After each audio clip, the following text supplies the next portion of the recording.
What's going on everyone, Vileartist here, bringing you my review of the features and changes made in the Early Access Month 3 update that went live yesterday, June 29th. This patch included a ton of changes ranging from server and client optimization to new weather settings and even 2 new weapons, the P18C and the Groza.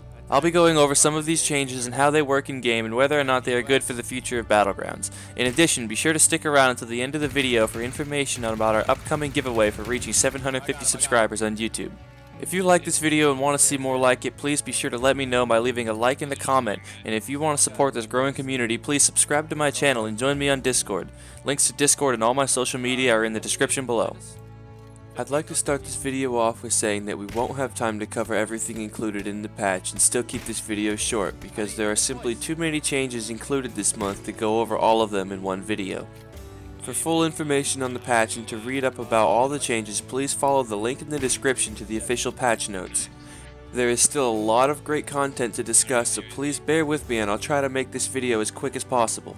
For the last month, we have all been hyped with the expectation that this month's patch would be focused on server performance, which was supposed to lessen, if not eliminate, the desync and lag issues that have been plaguing this game. The big question now is, did the devs deliver on their promise? Well, only time will truly tell, as it's something that has been known to deteriorate over time, but as for the moment, the server performance feels great. Crisp and responsive, doors open when commanded, and rounds feel like they land on target. While I've still encountered desync in the form of dying around corners, it has been greatly reduced and is now much more uncommon than it has been before, so I think the overall update is successful in its goal of improving server performance. In addition, they added a slew of client-side optimizations to help stabilize framerate and lessen crashing issues for users. Some of these changes include fixing framerate drop when there are other characters or vehicles nearby, optimizing the starting and care package airplanes, improving rendering performance and animations of weapons, and other general optimization features. These things may not be immediately noticeable to you, but they do seem to have an effect, as I've noticed more stable FPS across the board. It's not higher per se, but I noticed fewer drops, making for a more smooth experience overall.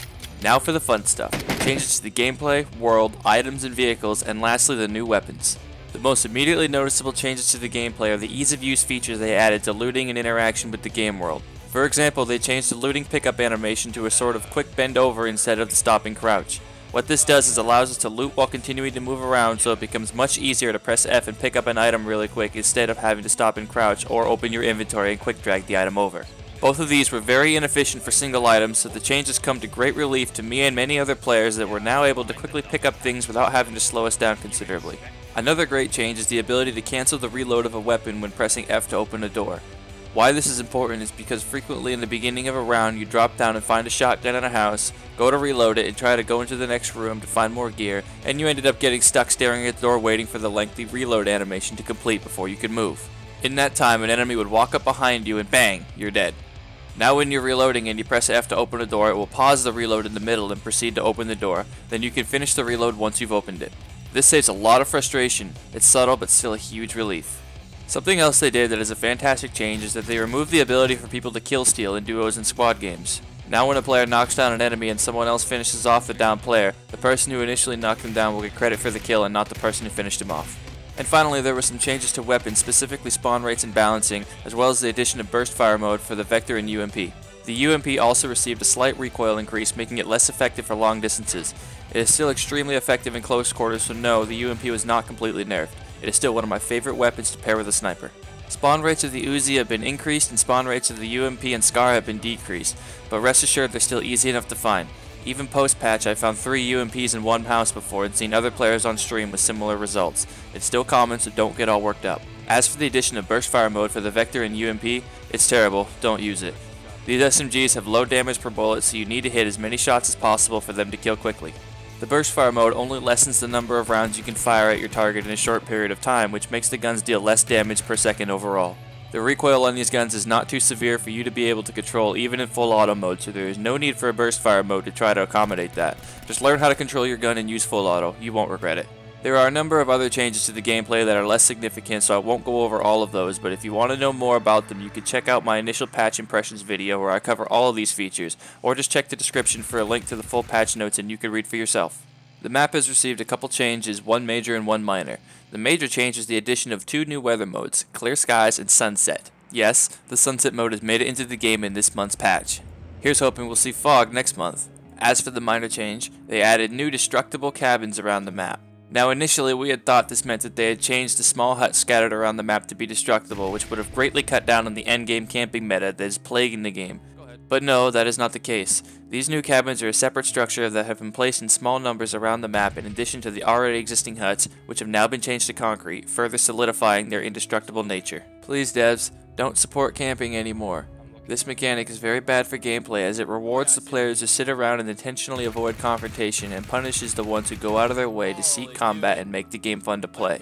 Nobody likes dying to a guy hiding in a bathroom or a hut with a shotgun after spending 20 minutes of looting and fighting. Now on to items and vehicle changes. The big things to note are the care package changes in the vehicle spawns. First off, the VSS has been removed from the care package, but it can still be found in the world. This is great. Nobody wanted to find the VSS in a care package. I'm glad they removed it. Also, you can now find AR or sniper suppressors in the crates as well as 4x scopes. Vehicles now render at further distances, so when parachuting down or driving by you should no longer see vehicles pop in only when you get very close to them, so it should be much easier to spot them now than it has been before. Also, they made it so vehicles now spawn facing any random direction, so it will not be as easy to determine if a vehicle was naturally spawned or parked by a player. You can, however, check the brake lights because most of the time if a player drove the vehicle and stopped it, the brake lights will remain on even once they've gotten out. Do note that this will likely be patched out and removed in the future, so do not be surprised if this is no longer true in the future. There were also a number of other changes to spawn rates of items and other changes to the starting airplane too, such as the cargo bay door opening when players are jumping out and general lighting optimization. The devs also made some UI changes as well, but I will not go over them. If you want to know more, check out the patch notes in full by following the link in the description. Now for the best part, the two new weapons.